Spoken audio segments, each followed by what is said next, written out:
두 번째 주제로 가보도록 하겠습니다. 지난주 사실 아프가니스탄 이라크 전쟁과 관련해서 두 주요 인사가 사망했습니다. 한 분은 럼스펠드 전 국방장관이고 또 한 분은 마이크 그레이블 전 상원 의원인데요. 럼스펠드 국방장관은 잘 아시다시피 아프간과 이라크 전쟁을 진두지휘 기획한 사람이죠. 그레이블 의원은 대부분은 잘 모르시겠습니다. 하지만 베트남 전쟁의 이면을 폭로한 펜타곤 페이퍼를 의회에서 낭독한 미국의 대표적인 반전 평화 정치인이죠.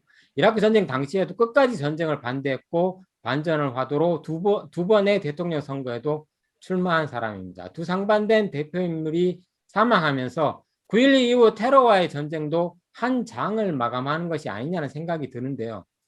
김기현 기자, 바이든 대통령이 이제 마지막 남은 미군의 아프간 철군 일정 최종 확정했죠? 아프간 철군 관련한 보고를 받은 다음에 바이든 대통령이 대국민 연설을 했는데요. 아프가니스탄에서 미군의 임무가 8월 31일 날 종료될 것이다. 그리고 미군은 아프간에서 목표를 달성했다. 이렇게 얘기를 했습니다. 이 목표라고 얘기하는 것은 9.11 테러를 일으켰던 알카에다의 수장 오사마 빈 라덴을 제거했고 알카에다 능력 없앴고 그다음에 그러니까 아프간 지역에서 자치와 민주주의 확대를 위한 기반을 닦았다라는 것 정도로 이야기를 한 것 같습니다.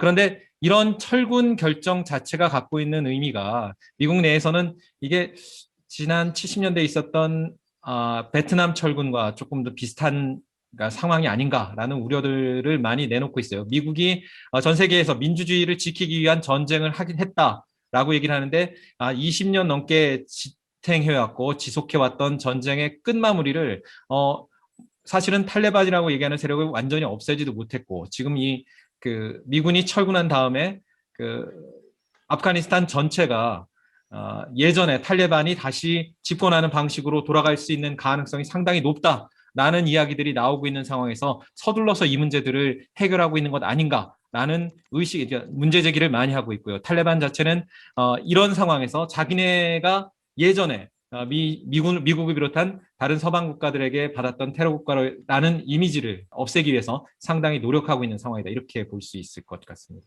국제 정치적으로 보면 좀 굉장히 재미있는 움직임이라고 저는 많이 생각이 들었는데 물론 이제 중동에서 빠져나오는 것에 대해서 미국 국민의 한 3분의 2 정도가 찬성을 하고 있다고 그래요. 그런데 이게 사실은 이 빠져나오는 날짜를 정하는 게 정말 뭐 예를 들면 정말 이제 안정됐다 이런 판단 하에 이 날짜를 정한 게 아니고 딱 시한을 맞췄거든요. 처음에 원래는 이제 8월 31일에 철군을 하겠다고 했지만 사실 원래 정해져 있던 날짜는 9.11 테러 20주년이 되는 그날 철군을 마치겠다라고 했었어요. 그러니까 이건 상당히 날짜를 미리 정해놓고 철군을 하겠다는 거는 뭔가 상황을 보고 한 결정은 아니라는 거죠. 이게 상당히 정치적인 결정이고 이 상황 자체가 이러면서 이제 바이든 대통령이 한 말이 지금 아프간 상황보다 지금 우리가 전략적으로 신경 써야 될 때가 너무 많다. 거기가 어디냐? 중국, 러시아다라고 얘기를 했습니다.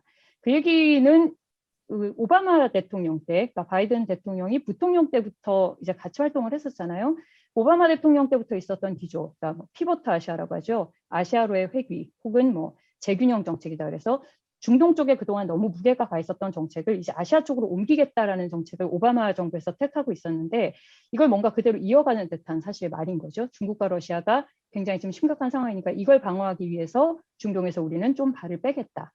이런 정책을 오바마 때부터 이어져 내려온 정책을 바이든 정부에서 그대로 지금 차용을 하고 있다는 것이 저는 상당히 눈에 띄었었고 근데 사실은 좀 이게 재밌는 게 이걸 철군하면서 바이든 정부에서 진짜로 의도를 했는지 안 했는지 모르지만 러시아와 중국이 조금 당혹스러워졌어요. 왜냐하면 러시아 같은 경우에는 이 지금 아프간하고 국경을 맞대고 있는 나라가 5군데인데 소위 우리가 스탄 국가라고 불리는 국가들, 뭐 투르크메니스탄, 타지키스탄 이런 나라들이 있고 파키스탄이 있고 살짝 걸치는 나라가 중국이 있어요. 근데 중국이 어느 쪽하고 맞닿아 있냐면 하필이면 중국에서 굉장히 이 말이 많이 나오는 지역, 중국 정부에서 탄압을 하고 있는 지역, 신장 위구르 지역하고 맞닿아 있습니다. 그래서 이 신장 위구르 쪽에도 이슬람 세력들이 있거든요. 이 이슬람 세력들하고 아프간에 있는 이슬람 세력들하고 결탁해서 독립운동하면 어떡하나. 이걸 중국이 제일 걱정하는 부분이에요. 그래서 이걸 어떻게 좀 탈레반하고 인연을 끊어볼까. 중국은 그걸 굉장히 고심하고 있기 때문에 중국에서 처음에는 아프간 미군이 철군한다고 했을 때 환영 성명을 냈다가 급하게 그걸 뒤집었어요. 외교부에서 대변인이 처음에는 환영한다라고 했다가 그 다음에는 야 근데 미국이 좀 책임 있게 떠나야 되는 거 아니냐? 이렇게 말을 바꿨거든요. 그만큼 중국이 그것 때문에 당혹스러웠다는 것을 보여주는 것이고요. 또 하나 중국이 고민되는 거는 이 탈레반 세력이 이제 미군이 떠나니까 자기 세력을 넓혀가려고 막 애를 씁니다.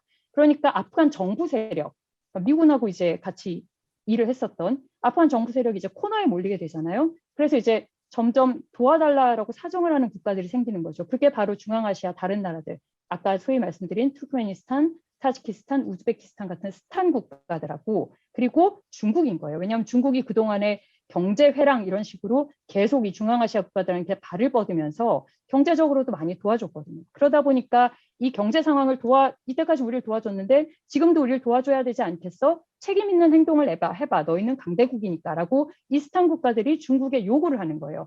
중국 입장에서는 상당히 끊기 힘들죠. 계속 영향력을 유지하려면. 그러니까 중국은 지금 뭔가 해줘야 될 것 같긴 한데 이 아프간이라는 국가가 상당히 들어가기 어려운 국가거든요. 이때까지 소련이 한번 침공했다가 망했고 미국이 침공했다가 지금 이렇게 떠나고 결국에는 목적을 다 달성하지 못한 채. 왜냐하면 아프간이 전쟁하기 굉장히 힘든 나라고 거기가 이렇게 지리적으로도 상당히 좀 전쟁하기 까다로운 나라거든요.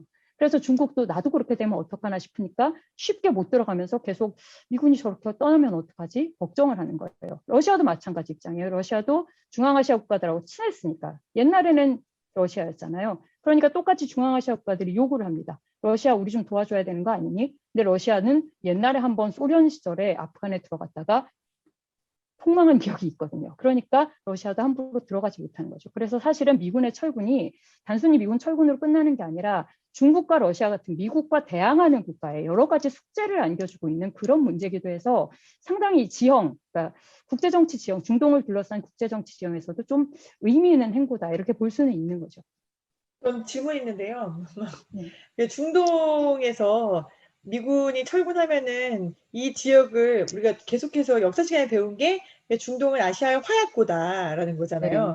그럼 이 화약고를 사실 지키는 어떤 가드 역할을 미국이 해준다라고 이렇게 막 이렇게 세뇌가 되어 왔는데 실제로 가드 역할을 제대로 못해서 지금 이제 철군을 하는 건데 그러면은 이 화약고가 사실은 뭐 석유도 있고 뭐 여러 가지가 있어가지고 이른바 강대국들이 이렇게 어떻게 보면은 서로 이렇게 발을 좀 뻗으려고 했었던 거잖아요. 그러면은 미국이 철군한 그 자리를 중국이 먹지 않는다라는 계산이 섰다라고 볼 수 있는 건가요?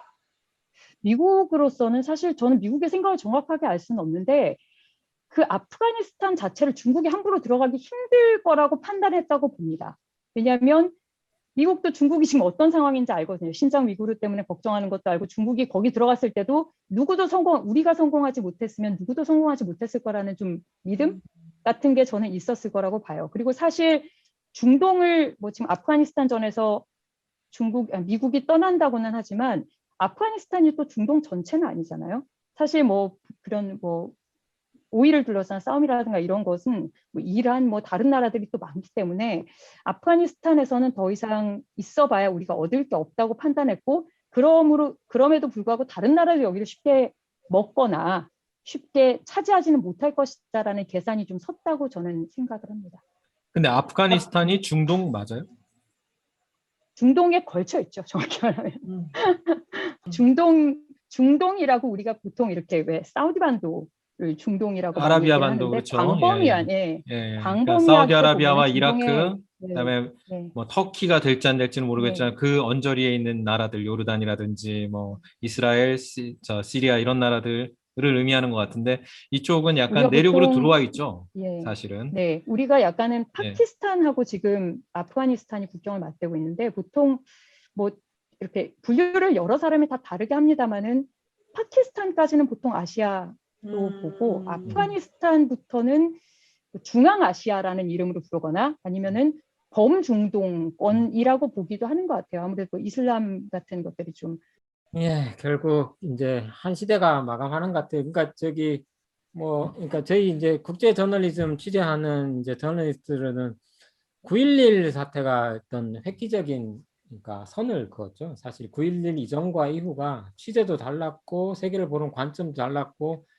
제일 컸던 게 아마 미국의 위상이 그러니까 좀 많이 바뀌었던 것 같아요. 그러니까 베를린 벽 무너지고 냉전이 해체되면서 다른 걸로 이렇게 세계가 재편될 거라고 예상을 했던 그 시점에 9.11이 터지면서 모든 게 이제 테러와의 전쟁, 이제 국지전 이런 것들로 이제 획기적으로 전환되는 시대였는데 결국 이제 아프간, 이라크 이제 여기에서 미국이 발을 빼면서 그 시대는 확실히 마감한 것 같습니다. 그 공백이 어떤 식으로 이제 국제 정치학으로 영향이 나타날지 지켜봐야 할 것 같습니다.